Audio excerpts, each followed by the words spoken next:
হঠাৎ করে কোরবান ঈদের গরু কেনার জন্য দেশের বাইরে থেকে আমার জন্য এটা কি পাঠালো ইউএসএ থেকে। তো ইউটিউব থেকে এটা কি পাঠালো সেটাই আজকে তোমাদের সামনে আমি আলোচনা করবো এবং এটা খুলে দেখাবো মূলত জিনিসটা কি। তো আমি হঠাৎ করেই মানে আপনার ইয়ে থেকে পোস্ট অফিস থেকে আমাকে কল দেয়, পোস্ট মাস্টার কল দিয়ে বলে যে আপনার জন্য একটা চিঠি আসছে দেশের বাইরে থেকে। তো আমি খুব এক্সাইটেড ছিলাম যে দেশের বাইরে থেকে আমার জন্য কি চিঠি আসতে পারে। তার মানে হচ্ছে ইউটিউব থেকে অবশ্যই আসবে। হ্যাঁ, এটা ইউটিউব থেকে এসেছে। তবে এই সিডিটার মধ্যে কি রয়েছে? কি আমার জন্য কি গরু কিনার জন্য ঈদের জন্য কি কোনো গিফট পাঠাইছে নাকি চেক দিয়ে দিয়েছে যে আপনি একটা গরু কিনে নেন? এরকম কিছু কিনা তাও আমরা আজকের ভিডিওতে আলোচনা করব ডিটেইলসলি আসলে জিনিসটা কি। তো মূলত বিষয়টা কি হয়েছে আমি আপনাদেরকে একটু খুলে বলি।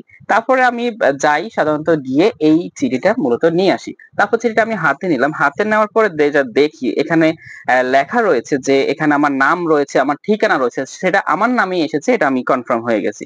তারপরে দেখা যায় যে এখানে লেখা রয়েছে যে ইম্পোর্টেন্ট ট্যাক্স রিটার্ন, হ্যাঁ? ডকুমেন্টস। তো এটা কিন্তু একটা ডকুমেন্টস। তো এই জিনিসটার মধ্যে কি রয়েছে সেটি একটু আমি আপনাদের কাছে আলোচনা করি।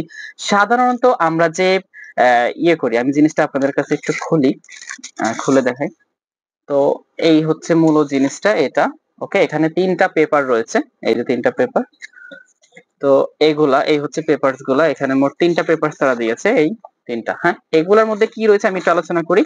আমরা যে ইউটিউব থেকে যে ইনকামটা করি সেই ইনকামের যে একটা অংশ বা একটা ট্যাক্স যে আমরা ইউএস থেকে প্রদান করে থাকি, ট্যাক্স এর একটা ডকুমেন্ট আমাদেরকে তারা দিয়েছে। এখানে কিন্তু একটা নাম্বার রয়েছে যে 1042S। জাস্ট এটা লিখে যদি তাদের ওয়েবসাইটে আপনারা যদি সার্চ করেন তাহলে কিন্তু আপনারা এই আপনার যে ডকুমেন্টসটা সেটা আপনারা ওখানে দেখতে পারবেন। এখন ওখান থেকেও আপনারা অনেকগুলো ফর্ম পেয়ে যাবেন, চাইলে ওগুলো আপনারা পড়ে। একটা প্রুফ কপি হিসেবে আমাদেরকে তারা দিয়েছে। মূলত এটা কেন দিয়েছে?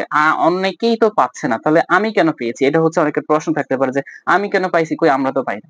তো সাধারণত হচ্ছে আমরা যখন আমাদের চ্যানেলটি যখন মনিটাইজ হয়, মনিটাইজ হওয়ার পরে কিন্তু আমরা একটা অ্যাডসেন্স এর জন্য আবেদন করি।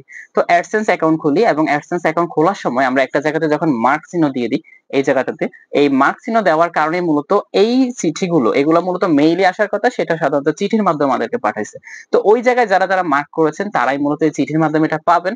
আর যারা মার্ক করেননি তারা আসলে এটা চিঠির মাধ্যমে পাবে না, তারা মেইলের মাধ্যমে এই টেক্সট ডকুমেন্টটা তারা পেয়ে যাবেন। আর এই জিনিসটা মূলত আহ আমি ভাবছিলাম যে ঈদের সময় হয়তোবা আমাকে কেন গরু কেনার জন্য কোনো কিছু দিয়েছে কিনা ইউটিউব থেকে। তো এটা মূলত অ্যাডসেন্স থেকে তারা দিয়েছে। তো অ্যাডসেন্স এর টেক্সট ডকুমেন্ট, এটা আমরা ইউএসএ কে যেই করটা প্রদান করে থাকি সেটি মূলত। তো আশা করি আপনারা আজকের ভিডিও থেকে ধারণা পেয়ে গেছেন। তো এই জিনিসগুলো আসলে আপনারা কি করবেন? কোনো কিছু করার আছে কিনা? হ্যাঁ, এই জিনিসগুলো আসলে এটা মূলত এমনিই দিছে আপনাকে। জাস্ট এটা একটা ডকুমেন্ট। আপনারা এটা চাইলে রেখে দিতে পারেন, চাইলে ফালায় দিতে পারেন। তবে হ্যাঁ, আপনার ইউএসএ থেকে যে ডকুমেন্টস গুলো বা ইউটিউব থেকে বা অ্যাডসেন্স থেকে যে ডকুমেন্ট গুলো আপনার কাছে আসবে, অবশ্যই এগুলো আপনি চাইলে রেখে দিতে পারেন। কারণ এটা স্মৃতি হিসেবেও কিন্তু আপনি এটা চাইলে রেখে দিতে পারেন। তো এটা আপনারা রেখে দিবেন বাস। কারণ ওখান থেকে আপনার ইউটিউব থেকে গুরুত্বপূর্ণ কোনো কিছু আসলে আপনারা এগুলো রেখে দিবেন। আর এটা সাধারণত যেহেতু অ্যাডসেন্স থেকেই আসছে ইউটিউবের পক্ষ থেকে, সো আমরা এটাকে রেখে দিতে পারি। হ্যাঁ, তো এই মূলত হচ্ছে মূল সিডিটা। আমি আপনাকে একটু ক্লোজলি দেখাই। এই হচ্ছে এটা। তো এটা আপনারা এই টেক্সট ডকুমেন্টটা আপনাদের কাছে আসলে আপনারা এভাবে রেখে দিবেন। তো সাধারণত আমি মনে করছিলাম যে ইউটিউব থেকে হয়তোবা গরু কেনার জন্য কোনো চেক টেক দিছে আমাকে চিঠির মাধ্যমে, তো আসলে চেক টেক দেয়নি। তো এই হচ্ছে মূলত আজকের ভিডিও। কারা কারা পেয়েছেন অবশ্যই কমেন্ট বক্সে জানিয়ে দিবেন আমার মতো এটা। হ্যাঁ, আল্লাহ হাফেজ।